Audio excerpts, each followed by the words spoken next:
Episode 3 The Cry by the River. That night, the small village was once again shrouded in a heavy, oppressive atmosphere.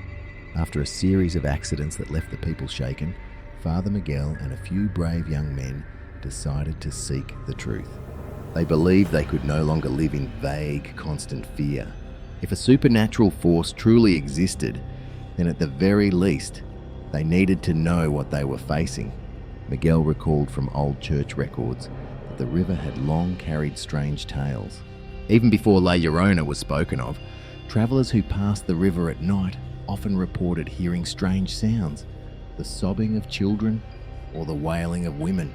But because no one dared linger to confirm, the stories remained only rumours. That night, the group of 4 carried oil lamps as they walked along the riverbank. The dim moonlight reflected off the cold water, each ripple glinting like eyes staring back at them. A chill wind blew, carrying the damp smell of moss and the heavy stench of fresh mud. At first, nothing seemed unusual beyond the chirping of insects, but as they moved deeper into the dense reeds, they began to hear it. A voice, sorrowful, drawn out, tearing through the night. "I miss hijos." Father Miguel froze. He heard every word clearly, though the voice seemed to come from everywhere at once, with no single source. The young men with him went pale.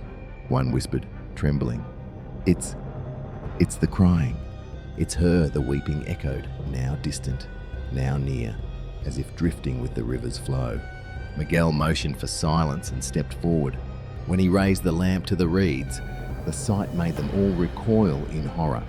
On the water's surface was the shadow of a woman, a slender figure, her long hair dripping wet, covering her face, her white gown swaying in the mist. She was not standing on the bank, but hovering above the water itself, moving slowly with the current. One of the young men could not bear it.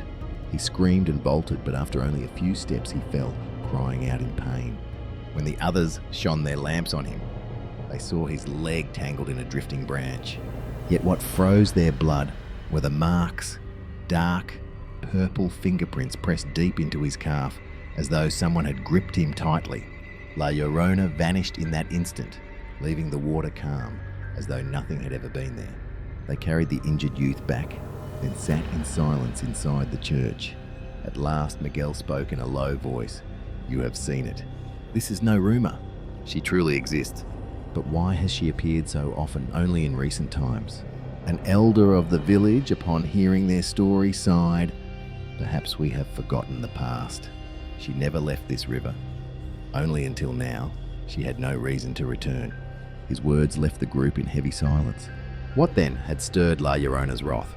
Outside, the river flowed on, carrying the sound of rushing water and the faint, mournful cries that blended with the wind. But none of them knew the true tragedy had only just begun.